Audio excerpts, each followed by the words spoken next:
নমস্কার সবাইকে, আশা করি সবাই খুব ভালো আছো। আমি বেশ অনেক দিন পরে আবার একটা ভিডিও শেয়ার করছি। এই যে মন্দিরটা দেখছো, শ্রী শ্রী সুন্দরেশ্বরের মন্দির। এই মন্দিরের ভিডিও তোমরা আমার এই প্রোফাইলে আরও অনেকবার দেখেছো। সে শ্রাবণ মাসের সোমবারগুলোই হোক অথবা শিবরাত্রির দিনটি, আমাদের এই মন্দিরে যাওয়া ছাড়া আর কোনো জায়গা নেই। কারণ জায়গাটা এতটাই ভালো এবং এতটাই শান্তি দেয় যে যে কেউ এখানে বারবার ছুটে ছুটে যাবেই। কোনো পুজো অর্চনা ছাড়া তুমি যদি সাধারণভাবে ওখানে গিয়ে একটু বসেও থাকো, মনে একটা আলাদাই শান্তি পাবে। এটা একেবারে দাবি রেখে বলা যেতেই পারে।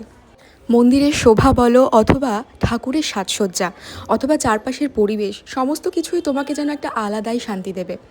এই হলেন বাবা সুন্দরেশ্বর, যার সুন্দরতার শোভা সকলকে আনন্দ দেয়, এক অদ্ভুত শান্তি দেয় এবং তার কাছে রাখা প্রত্যেকটা প্রার্থনা সে যে পূরণ করে, এটা ওখানকার লোকজনেরাই সব থেকে ভালো বলতে পারবে। কারণ ওখানে এত ভিড়, এত লোকজনের কোলাহল যে তার টানে সবাই ছুটে আসে। আমাদের তো আর বারবার ছুটে ছুটে যাওয়া হয় না, কারণ সময়ের বড় অভাব। তাই যখন এই শিবরাত্রি হোক বা এই শ্রাবণ মাসের সোমবারগুলো আসে, তখন আর বাড়ি থাকা যায় না, এখানে যেতেই হবে। এটা আমাদের প্রত্যেক বছরের একেবারে রুটিন হয়ে গেছে। শিবরাত্রির এই দিনটায় সারাদিন পুজো চলবে আর রাত্রিবেলা চলবে জল ঢালা পর্ব। আর ঠিক তার পরের দিন হবে এক মহাযজ্ঞ। সেই যজ্ঞ আমি তোমাদেরকে দেখাবো, আমি আগেও শেয়ার করেছি। আর সেই যজ্ঞতে আহুতির মধ্যে দিয়েই সমস্ত ভক্তরা তাদের মনের যে প্রার্থনা, সেটা সমস্তটাই সুন্দরেশ্বর বাবার কাছে জানান। প্রত্যেক বছর বিভিন্ন পদ্ধতির মাধ্যমে এই আহুতির পর্বটা চলে। যেরকম এইবারে ছিল হলুদ হাতে নিয়ে, কোনোবার কর্পূর হাতে নিয়ে, এরকম বিভিন্ন রকমভাবে। আর তোমরা যদি এই মন্দিরে আসো, এই আহুতির সমস্ত সরঞ্জাম তোমরা এই মন্দিরেই পেয়ে যাবে। আমরা শিবরাত্রির দিন সকাল থেকে এখানে ছিলাম, অঞ্জলি দেওয়া হচ্ছে, তারপরে প্রসাদ গ্রহণ করা হয়েছে এবং রাত্রিবেলা জল ঢালাও হয়েছে।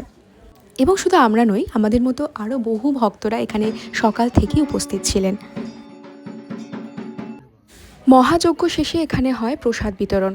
বাবার প্রসাদ সকলে ভক্তি ভরে এখান থেকে গ্রহণ করেন। মামা বাড়ির মোটামুটি সকলে মিলে এই মন্দিরে যাওয়া হয়। সমস্ত মামিরা, দিদিরা, আমি, বোন, ভাই সবাই মিলে যাওয়া হয় মন্দিরে। বহু বছর ধরে আমরা এই মন্দিরের সঙ্গে যুক্ত রয়েছি, যাতায়াত করছি। মন্দিরের ছোট থেকে বড় হয়ে ওঠাটা সমস্তটা আমরা দেখেছি। এই ছিল সেই যজ্ঞ মঞ্চ, যেখানে কিন্তু শিবরাত্রির ঠিক পরের দিন এক মহাযজ্ঞ হবে, প্রত্যেক বছরই হয়। আর সেই যজ্ঞ দেখতে যে এত সুন্দর লাগে, সেটা সামনে থেকে যারা না দেখেছে তারা কেউ বুঝতেই পারবে না। আর ইনি হলেন সেই মন্দিরের পূজারী, যার জন্য কিন্তু সেখানকার ভক্তরা আরও বেশি বেশি করে বাবা সুন্দরেশ্বরের কাছে ছুটে ছুটে যান।